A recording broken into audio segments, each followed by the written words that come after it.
Hello, ladies and gentlemen, and welcome to Gymaholic podcast. This is actually my first ever interview with Borge Fagerli, and I had pleasure to share seat with him at Cliff Wilson's seminar in Greece.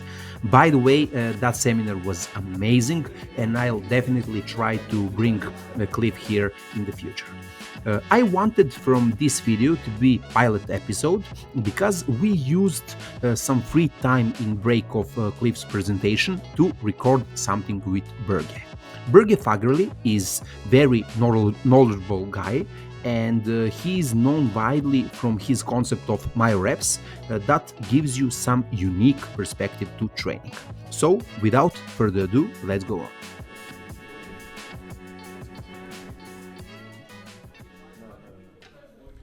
Hello, Borge. First of all, I'm very glad to meet you. I've been following you for many years, and now we are in Greece for Cliff Wilson seminar. And I wanted to have a little chat with you about myoreps and effective reps. I find that idea very valuable and very interesting. And let's go on if that's okay with you. Yeah, sure.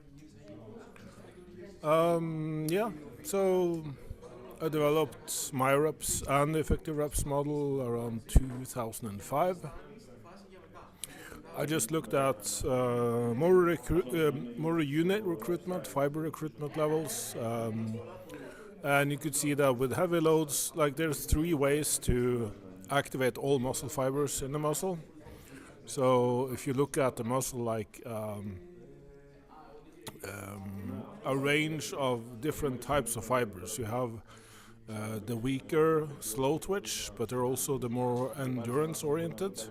Then you have the strongest type 2 fibers that are also more explosive and they don't last very long. And the brain will always use whatever muscle fibers are the best for the job. So there are three ways to activate all muscle fibers in the muscle.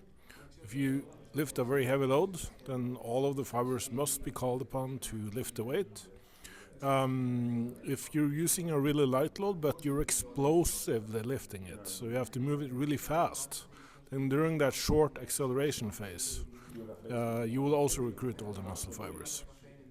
The third one, which is where the effective reps model comes in, is if you're lifting a lighter load but you're getting fatigued, then first you will only be cycling between the weaker and the stronger. So at first you only use the weaker, but as you begin to fatigue, now you need to use the stronger muscle fibers as well. So the fatigued are beginning to drop out, and you begin to call upon the stronger muscle fibers. And you have to activate all of the muscle fibers, and they need to experience tension.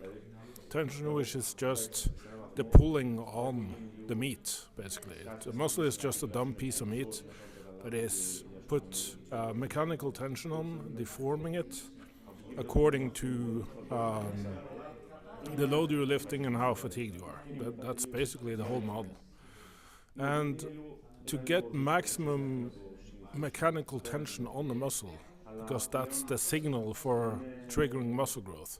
People are talking about overload all the time, but it's not actually overload. You're not loading more than the tissue can tolerate. You're just loading it, and that stimulates muscle growth and allows the muscle to grow stronger so that you can add more load to it. So it's kind of opposite to what most people think, that you need to add loads in order to get the muscle to grow, but what you're actually doing is just loading to the capacity of the tissue, of the muscle, and that triggers growth and allows you to lift more weight.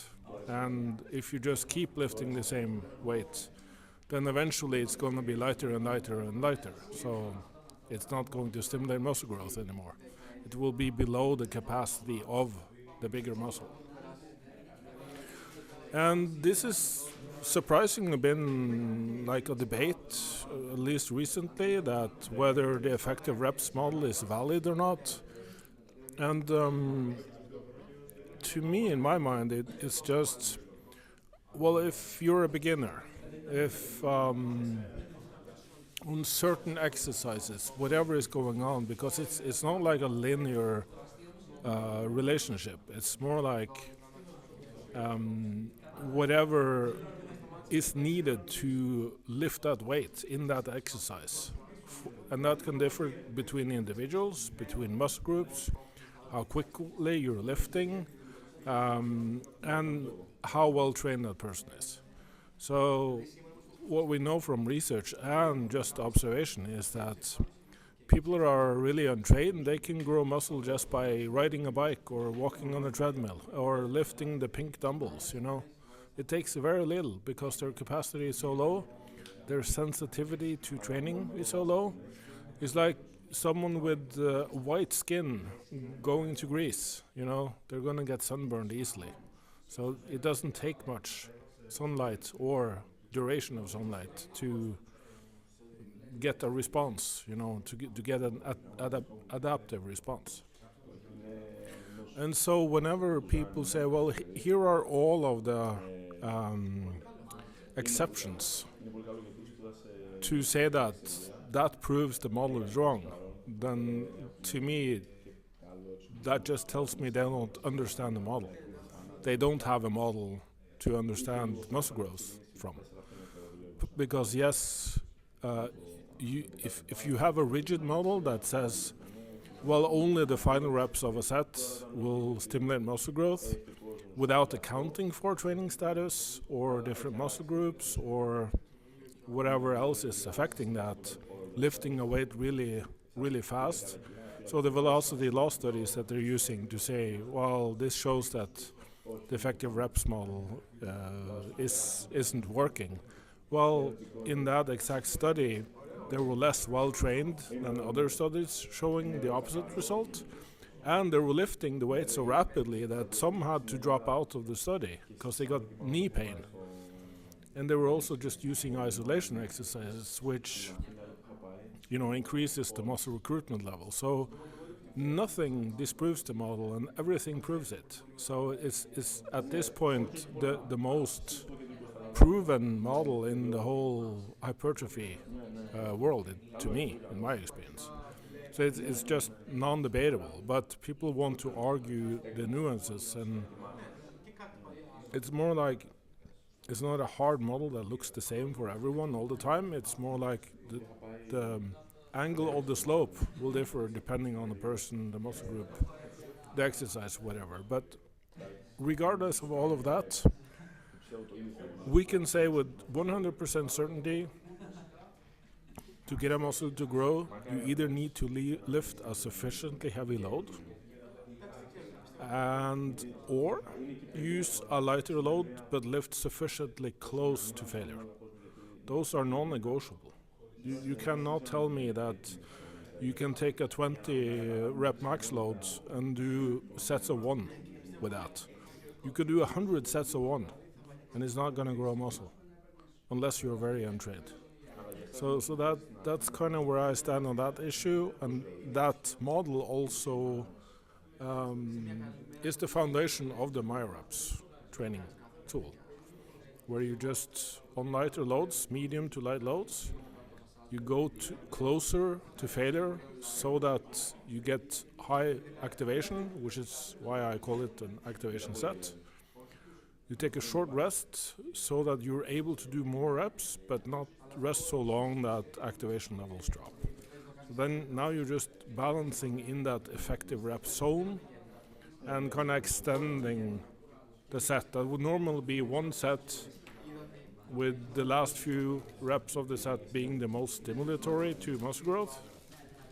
Rest for 2 to 5 minutes, repeat the same thing, and having to do a lot of, not wasted, but you have to do a few reps to get to that proximity to failure, that fatigue level where you're stimulating muscle growth. So now you're just compressing that into a single extended set. And that's again what research is showing. A single MyRep set is approximately equal to 3 to 4, maybe up to 5 sets, depending on how long you can extend it for, whether you're good at balancing fatigue, managing fatigue.